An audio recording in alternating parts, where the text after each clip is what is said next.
Hello student, welcome to my study channel শিক্ষা দিশারি। আজ আমরা ভিটামিন এইচ বা বায়োটিন সম্পর্কে আলোচনা করব। আমরা ভিটামিন B12টা আগের দিন আলোচনা করে দিয়েছি। তো তোমাদের ক্লাস 11 নিউট্রিশনের ভিটামিনের চ্যাপ্টারে আমরা আলোচনা করছি ভিটামিন এইচ। আজকের আমাদের টপিক ভিটামিন এইচ বা বায়োটিন। ভিটামিন এইচের অপর নাম হচ্ছে কি, যেটা রাসায়নিক নাম বলা হয় সেটাই হলো বায়োটিন। তো বায়োটিন সম্পর্কে আমরা আজকে কিছু ইম্পর্টেন্ট টপিক জেনে নেব।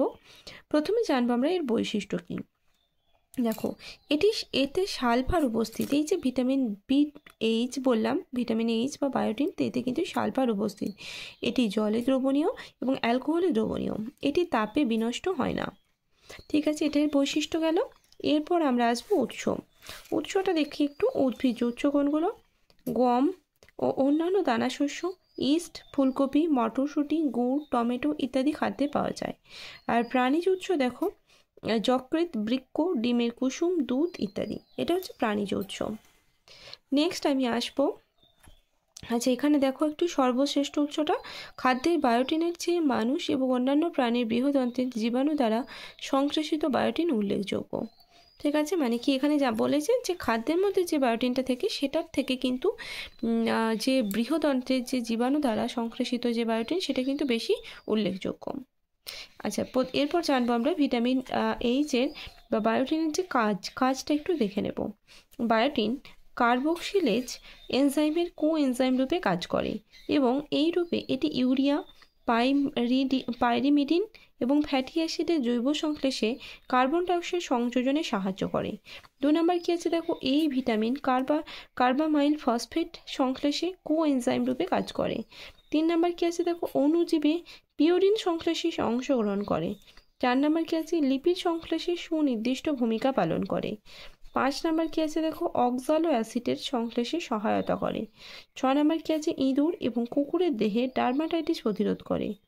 7 নম্বর কী আছে, এটি যকৃতে পাইরুভিক অ্যাসিডের বিপাক ক্রিয়ায় সাহায্য করে। তাহলে এগুলো গেল ভিটামিন এইচের কাজ। এরপর জানবো আমরা অভাবজনিত লক্ষণ। দেখো, বিভিন্ন ধরনের অণুজীবদের যেমন ব্যাকটেরিয়া, ছত্রাক, মোল ইত্যাদির দেহে ভিটামিন হিসাবে বায়োটিনের প্রয়োজনীয়তা আছে। মানুষ, বানর, কুকুর, ইঁদুর, খরগোশ ইত্যাদি দেহেও এটি ভিটামিন রূপে কাজ করে। এখানে এই যে পরের লাইনটা আমি বলছি খুব ইম্পর্টেন্ট। বায়োটিন কাঁচা ডিমের সাদা অংশের অ্যালবুমিনের অন্যতম উপাদান অ্যাভিডিনের সঙ্গে মিশ্রিত হয়ে একটি অদ্রবণীয় জটিল যৌগ সংশ্লেষ করে বিষক্রিয়া সৃষ্টি করে। এই জন্য মানুষ, মুরগি, ইঁদুর প্রভৃতি প্রাণীকে কাঁচা ডিমের সাদা অংশ খাওয়ালে বায়োটিনের অভাবজনিত লক্ষণগুলি দেখা যায়। ঠিক আছে, এখানটা তোমরা কি বুঝতে পারলে? দেখো আরেকবার ভালো করে বলছি, যে কাঁচা ডিমের যে সাদা অংশ, সেই সাদা অংশটাকে আমরা সবাই জানি যে ডিমের দুটো অংশ, একটা হচ্ছে কুসুম এবং একটা হচ্ছে সাদা অংশ। এই যে কুসুমের মধ্যে থাকে গ্লোবিউলিন প্রোটিন এবং সাদা অংশের প্রোটিনটার নাম হচ্ছে অ্যালবুমিন। তো এই অ্যালবুমিনের অন্যতম উপাদান কিন্তু এভিডিন।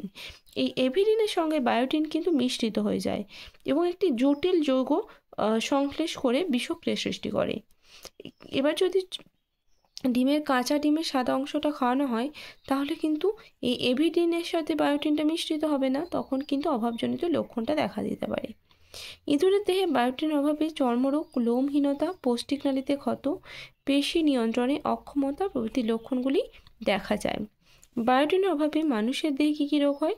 চর্মরোগ, ক্ষুধামান্দ্য, পেশির বেদনা, অঙ্গাদি সঞ্চালনের অক্ষমতা, ওজন হ্রাস, তারপরে স্নায়বিক দুর্বলতা প্রভৃতি বিভিন্ন উপসর্গ দেখা যায়।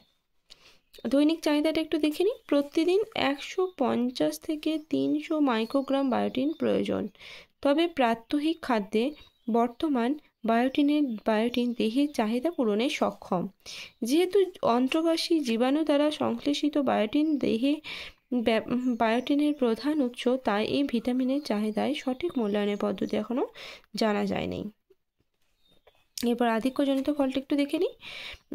ভিটামিন এইচ বা বায়োটিনের অধিক গ্রহণে সাধারণত কোনো পার্শ্ব প্রতিক্রিয়া নেই, কারণ শরীর যা ব্যবহার করতে পারে না তা বের করে দেয়, কারণ এটি জলে দ্রবণীয় ভিটামিন।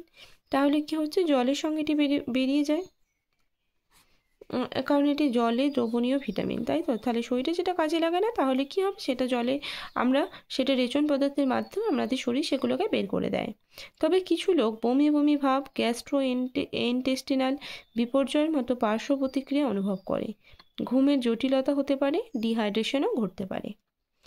আচ্ছা, এখানে দুটো কোয়েশ্চেন আছে, একটু দেখে নিই। বায়োটিনের রাসায়নিক গঠন কি, আর বায়োটিনের প্রধান দুটি কাজ কি? বায়োটিনকে ভিটামিন B7ও বলা হয়, এই যে ভিটামিন B7ও বলা হয় বায়োটিনকে, ঠিক আছে? আর বায়োটিনের দুটি কাজ কি তোমরা এখানে জানতে পারলে। তাহলে বায়োটিনের তোমরা কোয়েশ্চেনগুলো এখানে কিন্তু কমপ্লিট হলো। তাহলে বায়োটিন থেকে ইম্পর্টেন্ট তোমরা শুধু মনে রাখবে, এটা ডিমের কুসুমে, এটা ডিমের সাদা অংশে থাকে এবং এর কাজটাও ইম্পর্টেন্ট। উৎসটা একটু মনে রাখবে, অভাবজনিত লক্ষণ এবং আধিক্যজনিত লক্ষণটা একটু মনে রাখবে, ঠিক আছে? তাহলে আজকের ক্লাস আমি এখানেই শেষ করছি, দেখা হচ্ছে নেক্সট ভিডিওতে। ওকে, থ্যাংক ইউ।